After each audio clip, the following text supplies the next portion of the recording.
My presentation is about the effects of an ethnocentric curriculum on identity.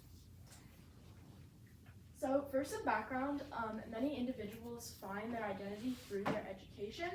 So if there is ethnocentrism present in curriculum, it can be hard for individuals to connect with their heritage. Ethnocentrism also leads to discrimination. According to Richard Peters from the Graduate School of Education at Lesley University, if a curriculum doesn't represent minorities, students will adopt ethnocentric and discriminatory views, which will also carry into their lives and into community. Students also need to engage and connect with what they're learning, so if there's no representation in a curriculum, there won't be any connection to learning. For some more background, historian and writer Judith Binney from the University of Auckland describes how we hear more about the dominant versions of history and how white histories have served to considerable extent to erase Maori histories. So essentially, if we only hear about the dominant version of history, we don't gain knowledge about other perspectives, and that doesn't prepare for students for the real world and to engage in a diverse society. So the stimulus I used in my research was Of Memory and Democracy by Colin Powell and Maori Oral Narratives, Pakeha Written Texts by Two Forms of Telling History by Judith Binney. And my research question that I formulated is, how does an ethnocentric school curriculum affect how people define their cultural identity? And the issues that go along with this is the importance of having a representative and relevant curriculum, and the perspectives that affect and are affected by these issues are students, minority groups, specifically the Indigenous Maori people of New Zealand, and politicians. And this brings me to my thesis. It is important to have an educational curriculum that is historically representative and culturally relevant in order to help individuals define their cultural identity. The first perspective that I will be addressing is students.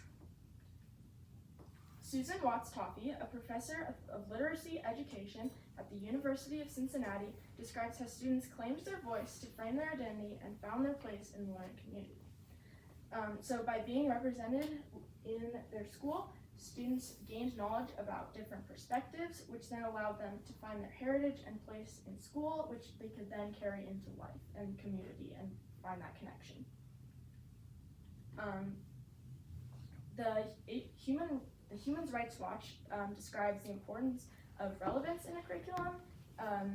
They say that students should have access to information that prepares the students to engage in a diverse society, and by having ethnocentrism in a curriculum, this possibility is foreclosed and narrows the range of perspectives.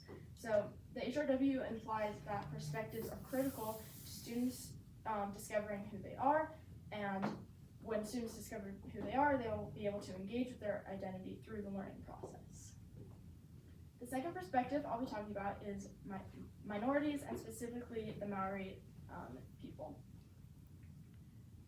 So different upbringings and education greatly affects the way people perceive their identity. So essentially, different experiences in their upbringing in education influences identity greatly. So the more representation that is in a curriculum, the easier time students will have finding identity. Judith Binney discusses how Maori histories have been largely suppressed by European history, and this shows that having a relatable history will lead to more connection to identity. But if there's ethnocentrism present, it blocks the connection of the past to the present, and it closes identity exploration because individuals won't be able to connect with their heritage. Under the topic of relevance, Binney also mentions how in Maori culture, the extended family gives the identity to the individual, and the ancestors are the source of control. Essentially, learning from ancestors led Maori people to develop a sense of self and find control in their lives. So including a variety of perspectives in school will lead to more appealing content for students and lead to individuals having an easier time forming identity and life-building skills within the family and their community. third and final perspective that I'll be touching on is from politicians. So some government policies harm certain marginalized groups of people. According to Human Rights Watch, Florida Governor Ron DeSantis has taken numerous steps to reduce perspectives that are being taught in schools, which has had numerous negative consequences on indigenous people, people of color, and it blocks their learning about their ancestors and their heritage, which leads to negative effects from them finding a sense of self. However, Article 4 of the International Covenant on Economic, Social, and Cultural Rights describes how policies are put in place for the good of the group. So the laws and policies that have been put in place, like this certain situation in Florida, are to benefit the good of the group. However, in this situation, the groups are cut off from learning about their heritage, which blocks exploration of their identity. According to Colin Powell, a former Secretary of State and Army official, it's vital to teach your children the values that lend meaning to our lives and the lives of our nation. So learning about where you came from and what's relevant to an individual will help install a cultural identity and sense of pride in that individual. Limitations of my argument include that every school has a different demographic of students, so representation will look different in every curriculum in every school. It's also important to recognize that schools have certain standards, whether it's state or just within the district that they need to meet.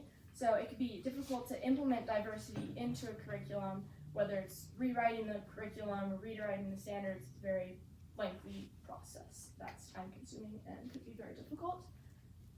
So in conclusion, ethnocentrism doesn't allow for diversity and individualism in a person, which reduces the connection with the past. And if students learn about their heritage and their ancestors, it will allow them to build a firmer cultural identity, which allows for individuals to feel a stronger connection to the past through their learning process and engage with their learning. So in total, a diverse curriculum is vital for students to find a sense of self and cultural identity. And my visitors.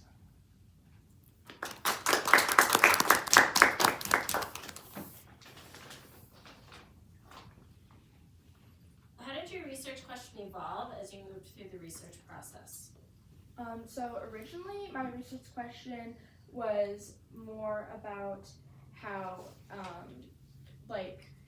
personal history affected identity, and more like how a person's experiences affected their identity. And after some research, I found a source about how in Australia is a very ethnocentric curriculum and how that affects people's identity, and so that kind of evolved my research question into more about curriculum and how that affects people.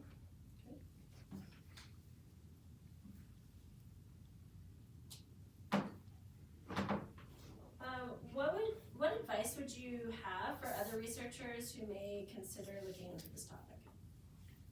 Some advice that I'd give to other researchers is just to keep an open mind about things, because this is kind of a controversial topic and there's a lot of different perspectives and opinions about it, and whether or not ethnocentrism is actually good or harmful. Thank you.